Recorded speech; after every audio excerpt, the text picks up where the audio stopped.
Et pourquoi la question de la chronologie, elle est centrale dans tous les débats? Pourquoi systématiquement, alors que c'est faux, enfin, alors que les programmes disent le contraire, on a un certain nombre de personnes qui viennent en disant il faut rétablir l'enseignement chronologique de l'histoire. Qu'est-ce qu'il est... Enfin, comment t'expliques cette focalisation sur ce point précis? Alors ça, j'y consacre aussi une partie. Hein, la dernière partie, c'est vraiment sur les enjeux du présent, où je montre le recyclage de débats permanents. Donc il y en a une que j'ai appelée la chronologie, toute la chronologie, rien que la chronologie, puis l'autre je l'ai appelée la France, toute la France, rien que la France. Parce qu'en fait, c'est les deux, voilà, c'est les deux aspects qui reviennent systématiquement. Alors, pour essayer de le dire simplement, lorsque je ne vous ai pas parlé du roman national, par exemple. Évidemment, j'en parle beaucoup là-dedans. Hein. Lorsque le roman national se met en place, ça ne s'appelait pas roman national à l'époque, hein, mais lorsque cette manière de raconter l'histoire se met en place sous la Troisième République, enfin sous le Second Empire, c'est une manière de raconter l'histoire qui est une narration très linéaire, très évolutive, et qui repose sur deux choses, des grands personnages masculins et des dates. On pourrait l'interroger presque sous une forme linguistique en montrant qu'il s'agit d'une forme de narration qui est la narration du pouvoir. C'est la narration du pouvoir. C'est la narration du pouvoir parce que c'est une narration qui est jalonnée par des dates emblématiques, comme quelque chose qui s'imposerait à nous sans que nous ayons prise dessus. Et puis c'est la narration du pouvoir parce que c'est porté par des personnages exceptionnels.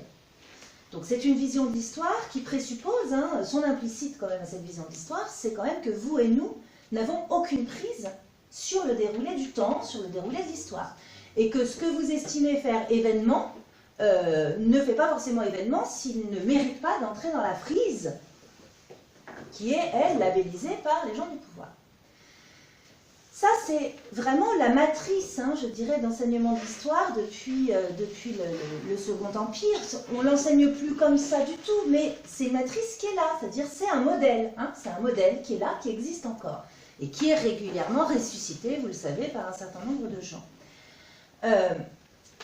Aujourd'hui, ceux qui réclament le retour à la chronologie sont donc des gens qui, en fait, réclament le retour à ce modèle-là. Ça ne veut pas dire qu'il n'y a plus de chronologie dans les programmes, parce qu'il y en a indéniablement dans tous les programmes, que ce soit au primaire ou dans le secondaire, tous les programmes sont chronologiques. Mais aujourd'hui, ils sont davantage chronothématiques. Hein. C'est-à-dire qu'évidemment qu'il y a de la chronologie, quel est l'enseignant qui va enseigner à ses élèves que Jeanne d'Arc a précédé les dinosaures. Ou alors vraiment, c'est que ça ne va pas très très bien. Donc, bien entendu qu'on est dans une logique de mise en ordre, hein, du passé, des événements du passé. Tout le monde le fait.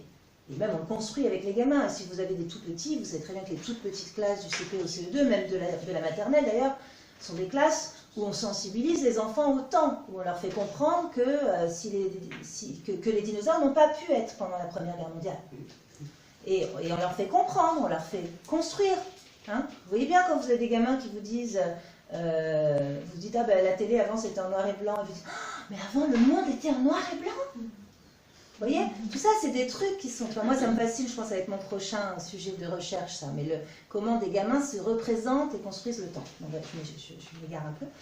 Et voilà, aujourd'hui donc les programmes sont chronothématiques.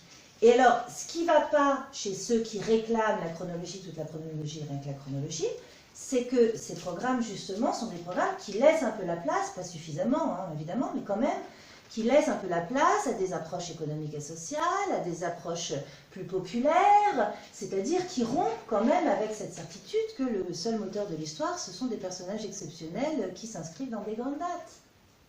Donc, réclamer la chronologie, toute la chronologie, c'est réclamer un retour à l'ordre. C'est ça que j'explique. Et d'ailleurs, il suffit de regarder qui le réclame pour comprendre que c'est une réclamation de retour à l'ordre.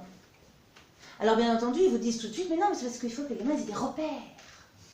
Mais je ne vois pas pourquoi une frise chronologique donnerait des repères. Ça n'a aucun sens. Une frise chronologique ne donne pas de repères. Ce qui donne des repères, c'est lorsque des gamins, par une pratique de l'histoire, comprennent que deux périodes ne peuvent pas avoir été au même moment, voilà, parce qu'il n'y a pas les mêmes outils, il n'y a pas les mêmes manières de penser, il n'y a pas le même imaginaire, il n'y a pas les mêmes religions, il n'y a pas les mêmes catégories sociales, j'en sais rien, enfin pour plein de raisons. Et que donc ils sont capables, en effet, non seulement de classer un avant, un pendant, un après, mais aussi de classer des causalités, des déroulés, je dis bien des déroulés, pas l'événementiel dans des dates, des causalités, des déroulés et après des devenirs plutôt que des conséquences.